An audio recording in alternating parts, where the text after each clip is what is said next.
헌법재판관들은 윤석열 파면으로 역사적 책무를 다해야 합니다.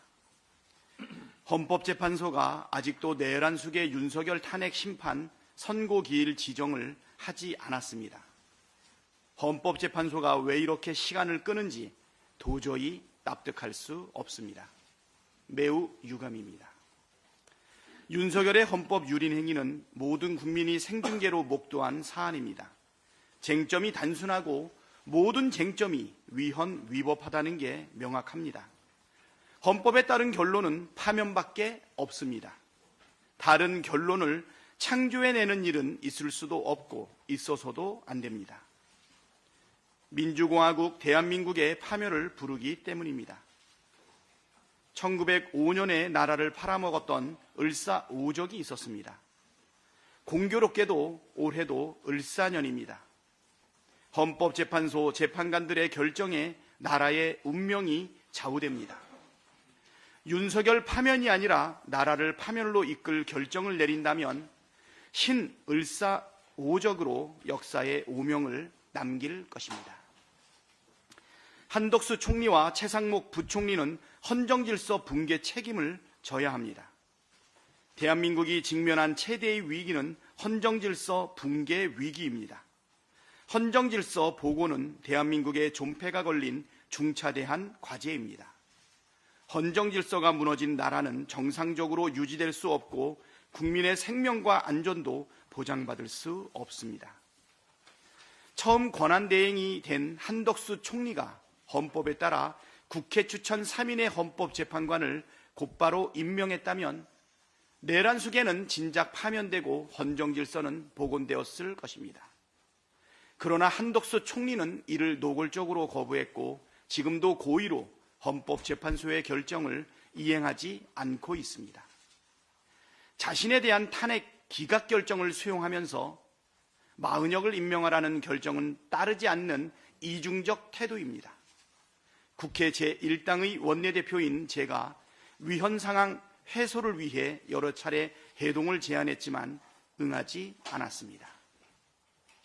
최상목 부총리는 헌법재판관 선별적 임명 거부라는 위헌을 행했고 헌법재판소의 만장일치 위헌 결정에도 임명을 미루며 내란을 지속시켰습니다. 심지어 경제 수장이 국난 상황에서 자신의 입속을 먼저 챙기는 비루함을 드러냈습니다. 헌법재판소 정상화를 막고 내란숙의 단죄를 방해하여 내란을 지속시키고 국가를 위기로 내몬 죄, 한덕수 총리와 최상목 부총리가 지은 죄가 매우 크고 무겁습니다. 우리 헌정사에 이렇게 대놓고 헌재 선고를 무시한 사례가 없습니다. 자신은 불복하면서 국민에게 헌법과 법률을 따르라 뻔뻔하게 말하는 한덕수 최상목이야말로 대한민국 헌정질서 파괴 주범입니다. 본질은 윤석열 복귀 음모이자 제2의 계엄 획책입니다. 작금의 헌정 붕괴 사태는 고의로 이뤄진 것입니다. 오늘로 국회가 헌법재판소 재판관 후보자 임명 동의안을 가결한 지 95일째, 마은혁 미임명이 위헌이라는 헌법재판소가 선고한 지 32일째, 한덕수 총리가 권한대행에 복귀한 지 7일째입니다. 마은혁 재판관 임명 거부는 철저하게 의도된 행위입니다.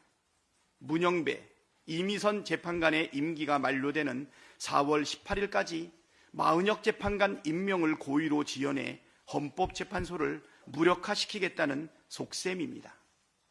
2명의 재판관이 퇴임한 뒤 대통령 몫인 2명의 헌법재판관을 임명해 헌재 기각결정을 만들어내려는 공작입니다. 윤석열 복귀 음모이자 제2의 계엄 획책입니다. 내란의 획책과 국정혼란 중심에 대통령 권한대행 한덕수 총리가 있습니다. 쿠데타를 일으킨 전두환이 정권을 찬탈하게 도운 체규화의 길을 걷고 있습니다. 권한대행일 뿐인 한덕수 총리에게는 선출직인 대통령 목 헌법재판관을 임명할 권한이 없습니다. 그럼에도 내란을 이어간다면 국민적 심판을 피할 수 없을 것입니다. 한덕수 총리에게 엄중 경고합니다. 윤석열 복귀 프로젝트를 멈추고 마은혁 재판관을 4월 1일까지 임명하십시오. 헌법과 법률에 따라 직무를 성실히 수행할 것이라는 국민의 신임을 배신했다고 판단하기에 충분한 시간이 흘렀습니다.